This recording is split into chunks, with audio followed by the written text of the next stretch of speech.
welcome to another episode of Creativity. Today we have kind of an unconventional guest for what we usually do. She is Palwasha Khan from My Creative Clutter. She takes projects on, takes things on, and she turns them into improved, better, improvised versions of those things. I'm going to put a little bit of a profile here so you can see what upscaling is all about. And without any further ado, let's get into the video and ask her, some of the questions that we got from all of you guys. Let's go. Hi Palwasha, can you please introduce yourself a little bit for everyone who doesn't know you? Thank you so much for having me. My name is Palwasha Khan, and though I'm an educationist by profession, my true passion lies in interior decor, and I am also an interior blogger. I run two initiatives. One is my blog by the name of My Creative Clutter, and the other is a Facebook community called DIY Design Interiors Yourself. I've been doing this for over 5 years now, and apart from interior design and decor tips, what I enjoy most is furniture upcycling and DIY projects. Right, that sounds really, really interesting. And there are a lot of people who are into this kind of stuff, but they don't know where to start and what to do about it. So if I really come to you, what you do or the kind of things that you do, how would you deal with someone if a client asked you to copy someone else's work? I think I've been really lucky. I haven't had a client ask me to copy someone's work.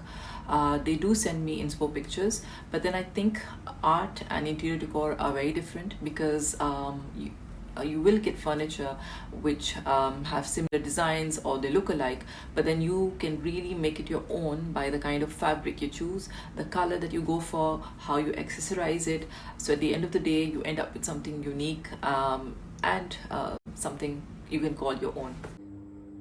Right, so it's basically people give you inspiration from somewhere, खास तौर पे Pinterest. I think हम लोग भी कर रहे होते हैं कि Pinterest से we pick things up and we get inspiration from there, but the idea is to not exactly copy the same thing. And you're absolutely right that कि इस तरह के काम जब आप कर रहे होते हैं तो it's very important to understand what the client wants, and Pinterest is a really good source for that. So, for anyone who wants to do what you do, how do you price your work, or how do you, make an estimate of how you want to sell your upscaled work? So pricing is something I struggle with. It is easy to quantify the material that you use, the paint, the fabric, all of that, but the time that you put in, the creative thought process, the execution, all of that is very hard to put a number on that. So I'm not really good at this, and I'm still learning, and it is not easy. अच्छा, अगर मैं आपसे पूछूं कि because marketing is a very important element, और कई दफ़ा हमें पता भी नहीं होता कि ऐसी कौन सी चीज़ें हैं जो हम कर रहे हैं जिनकी वजह से हमारा काम जो है it's getting out there, it's reaching so many people. So how do you brush up your skills on marketing? I think social media has been like an eye-opener, and I have learned a lot through social media. You watch people, you see how they market their products, how they talk about themselves, and I think you learn a lot along the way. And I think it is still a process, and I am still learning, and I hope I get there and I can share some tips and tricks as well.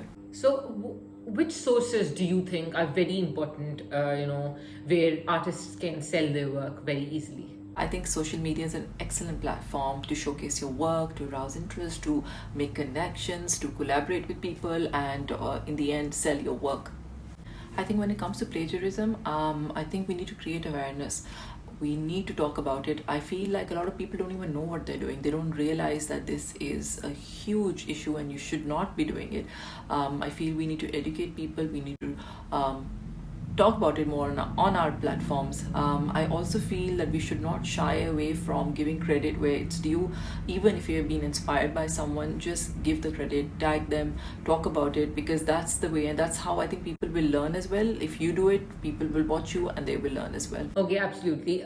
So if someone has skills like yours, or is gaining skills like yours, or wants to get into upscaling or something like that, how do you think they can convert their skills into profitable businesses? Because that's kind of an edge, because people do things out of hobby and people do things, but even if they want to commercialize it, but they're not able to earn money from it. How do you what do you think sets people who actually do get to manage, earning money from people who can't? When I started upcycling 5-6 years ago, I think it was relatively a new concept, at least Pakistan. So people didn't understand the concept. They didn't know what upcycling was all about. So it was not a great business model. But over the years, I've definitely seen a change. People understand the benefits of upcycling. They get to retain their family heirlooms. They get to change the look and get something they want, also at a fraction of a cost. And it's great for the environment. So it's like a win-win. So definitely there's a need for it. I see a lot of upcoming young DIY enthusiasts, and I see that they are taking orders. So there is a market, there is a need. So yeah, it is definitely these skills can be transferred into a business model. Right. So, in this world, especially social media and everything, बहुत सारी हमें appreciation मिलती है, but at the same time we also get a lot of people who are undermining our work, or who don't like our work a lot, and they're not afraid to say it, or they're not afraid to, or hesitant to say it out loud. So how do you deal with people who are undermining your work? Luckily, no one has outright undermined my work, but I also understand that everyone has very different design aesthetics and different tastes, so you cannot expect everyone to like your work, and I don't. Even in your own family, you're going to have people, like I know me and my sister have extremely, like we have totally different tastes and different likes and dislikes, so I do not expect everyone to like my work. And there have been instances where I would have gotten comments that we did not like the new look and we preferred the old look, which is fine. I cannot expect everyone to like my work, and I take that in my stride, and every time that has happened I have thanked them for their feedback, and that's how it is. Absolutely. I think that's something that comes with experience, really, because undermining जहाँ पर आती है and all of that, trolling भी जिसको in the popular culture कहते हैं, कि उससे काफ़ी सारे लोग, especially young artists जो है वो affect होते हैं. हालांकि it's not something that you should literally let you shouldn't let it get to you, and you should be able to overcome it and move on and do your thing. So how do you, because I think कोई भी इंसान जो creative field में होता है या artist होता है या कुछ भी इस तरह का कर रहा होता है, where you have to use your imagination and your creativity, they get an artist block. So how do you overcome that artist block? Whenever I face a creative block, what works for me is I just switch off. So I would take time off from social media. I will also delay my projects for a few days, and I will just spend time with family. And I love to explore, so I would just go out for a walk or maybe go somewhere. And I think just a few days off really helps me clear my head. And then when I get back into it, I feel like I come up with much better ideas. Right. So if I were to ask you, okay, art की क्या importance है in your life, or basically how much art matters in our lives? Art has become an integral part of my life. It just makes me happy. I feel I get inspired when I see art. I love having beautiful pieces of art in my home, and I think I also like the diversity. I mean, you get such different kind of work out there, and each one has a unique point of view, and I appreciate that, and I really enjoy it. So like you said, you're someone who hasn't really studied art. So I think it's a self-taught thing, and it's a really, really good thing that you could get out to other people. So what would you suggest for young artists who want to, learn the basic skills to turn into artists? So where do you think they can, learn the basic skills about art? So I haven't studied art or interior. I think for me it has been learning through trial and error, and that's how it has been. I've always experimented, and I've made huge blunders, but I've also learned along the way. And I think for people like me who want to be self-taught, I think the best way is to use the internet. Go through Pinterest, go through YouTube videos. There's a lot out there, and you can really learn. And then experiment and make errors and make mistakes and learn some more. Okay, so let's get into the rapid fire round, and I would ask you थोड़े से questions that are fun and kind of rapid. So how would you define your dream creative community in 3 words? So for me, my dream creative community should be inspiring, they should be inventive, and they should be productive. Your favorite color? My favorite color is Everywhere you see this yellow, yeah.